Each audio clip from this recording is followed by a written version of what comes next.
व्यक्ति किसी और वस्तु या भाव से परिचित हो ना हो, भय और भविष्य दोनों ही व्यक्ति के मन में सदैव रहते हैं, जिनका अस्तित्व व्यक्ति के अस्तित्व पे भारी रहता है। विचित्र है ना? वह वो है जिसे आप नहीं जानते, जो अनजान है, और इसी कारण आपको भय लगता है कि ना जाने क्या होगा। भविष्य वो है जो अब तक घटा ही नहीं, तो जो घटा ही नहीं उसके विषय में चिंता क्यों? आपके हाथ में है वर्तमान। वर्तमान के कर्म सत्य मन से कीजिए और सोचिए ये कि अपने कर्मों को और कितनी श्रेष्ठता से किया जा सकता है। इसलिए आप विश्वास कीजिए, यदि वर्तमान के कर्मों को आप सत्य मन से करोगे तो भय स्वयं ही निकल जाएगा और भविष्य का फल अवश्य ही मीठा होगा। इसलिए भय और भविष्य से डरना छोड़ दीजिए, इस वर्तमान को जी।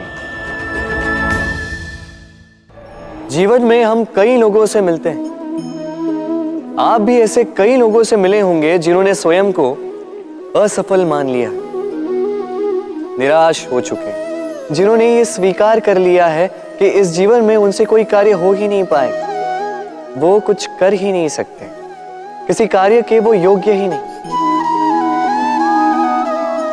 किंतु ऐसा नहीं, इस संसार में ऐसा कुछ भी नहीं है जो योग्य नहीं है।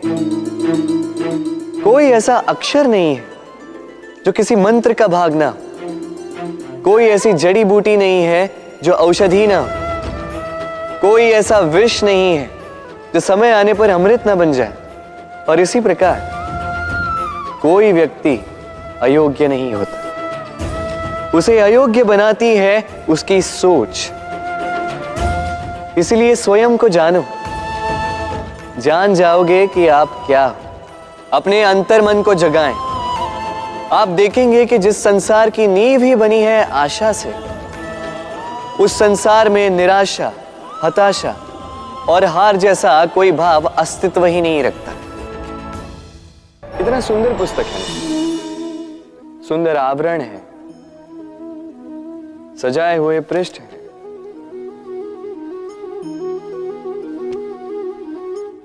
किंतु क्या ये सत्य में अद्भुत पुस्तक कहलाने की पात्र है?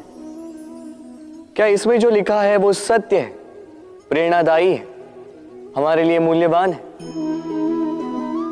कैसे निश्चय लिया जाए इस बात का? अब आप सोचेंगे कि सीधी सी बात है, आवरण को देख के पुस्तक की गुणवत्ता कैसे जानी जा सकती है?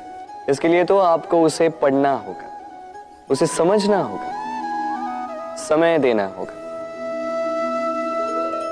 है ना? बिल्कुल उचित सोच रहे हैं आप। बस आश्चर्य की बात यह है कि पुस्तक के विषय में आप ये सारी बातें जानते हैं, किंतु किसी व्यक्ति के विषय में आप ये सारी बातें मन में नहीं लाते। व्यक्ति का मूल्यांकन भी उसके वस्त्रों से, उसके शारीरिक रूप से या उसकी सुंदरता से नहीं किया जा सकता। उसके लिए आपको उस व्यक्ति को पढ़ना होगा, उसे समझना होगा, उसे समय देना होगा। पर हम क्या करते हैं? पहनावे, रंग, सुंदरता को देखकर आकर्षित हो जाते हैं, उसे प्रेम समझ बैठते हैं और आए दिन कोई ना कोई ये कहते सुनाई देता है कि उसकी प्रेम कहानी सफल नहीं हो पाई, उसे छल मिला। किंतु इसमें दोष किसी और का नहीं, स्वयं आपका है। आपने उस व्यक्ति को समय नहीं दिया, आपने उस व्यक्ति के विचार नहीं परखे।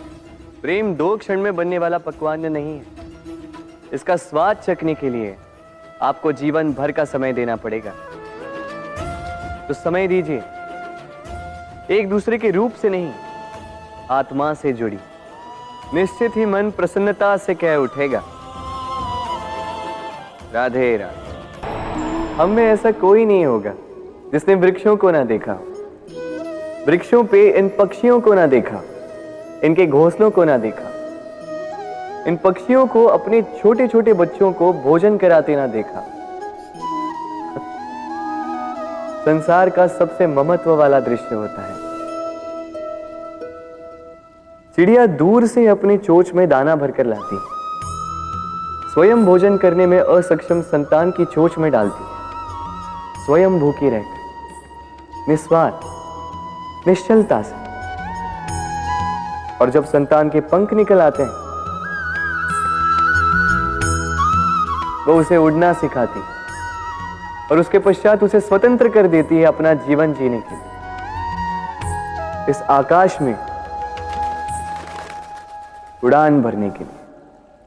और हम मनुष्य क्या करते हैं? जिस संतान को हम पंछी की भांति पालते हैं, उसके पंख निकलते ही हम उसे बांध देते हैं, ये सोच के कि कहीं वो दूर उड़कर न चली जाए। ऐसा नहीं कि इस स्थिति में माता पिता को संतान से प्रेम नहीं है, अवश्य, किंतु इसमें प्रेम पर मोह भारी पड़ जाता है, जो स्वयं अपने और संतान के भविष्य के बीच में बाधा बन जाता है। हम ये भूल जाते हैं कि हम केवल जन्मदाता है, भाग्य विधाता नहीं। तो जब प्रेम में मोह आ जाए तो वो प्रेम नहीं, स्वार्थ बन जाता है। इसलिए प्रेम को पास रखिए और मोह को दूर, क्योंकि जिससे प्रेम करते हैं उसका विकास नहीं रोका करते। प्रेम संसार का सबसे पवित्र बंधन है, पर सच पूछो तो ये बंधन से मुक्ति है, स्वतंत्रता है।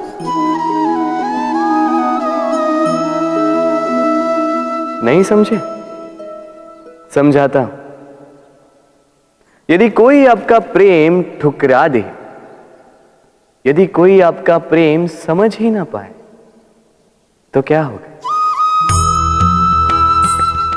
कुछ उदास हो जाएंगे, कुछ छल करके प्रेम पाना चाहेंगे, तो कुछ बलपूर्वक प्रेम पर अधिकार करना चाहेंगे। किंतु यह आवश्यक नहीं कि जिससे आप प्रेम करते हो उसे भी आपसे प्रेम, क्योंकि प्रेम कोई वस्तु नहीं है, न राज्य है, न धन जिसे आप बल से अपने वश में कर सको। प्रेम वो शक्ति है जो आपके लिए हर बंधन तोड़ सकती है, किंतु स्वयं किसी बंधन में नहीं फंसती। तो जिससे भी आप प्रेम करते हो उसे स्वतंत्र छोड़ दीजिए, क्योंकि स्वतंत्रता ही वो भाव है जो जीव को सबसे अधिक प्रिय है। प्रेम सच्चा होगा तो उसे अवश्य समझ में आए। तब तक के लिए निस्वार्थ भाव से प्रेम कीजिए, स्वार्थ हट जाएगा तो प्रेम आ ही जाएगा और मन प्रसन्न होकर बोलेगा, राधे राधे। जब भी प्रेम की बात आती है, हम सबसे पहले मन में एक नायक और एक नायिका का चित्रण कर लेते हैं। क्यों? आपके साथ भी यही होता है ना? पर क्या प्रेम केवल नायक नायिका के आकर्षण का बंधन है? नहीं, प्रेम तो परिवार से हो सकता है, माता पिता भाई बहन से हो सकता है, सखा मित्रों से हो सकता है, देश और जन्मभूमि के लिए हो सकता है, मानवता के लिए हो सकता है, किसी कला के लिए हो सकता है, इस प्रकृति के लिए हो सकता है। पर प्रेम कभी उस पन्ने पर लिखा ही नहीं जा सकता जिस पर पहले ही बहुत कुछ लिखा हो। जैसे एक भरी मटकी में और पानी आ ही नहीं सकता। तो यदि प्रेम को पाना है तो मन को खाली करना होगा, अपनी इच्छाएं, अपना सुख सब त्याग कर समर्पण करना होगा। अपने मन से व्यापार हटा दो, तभी प्यार मिलेगा और मन प्रसन्न होकर बोलेगा।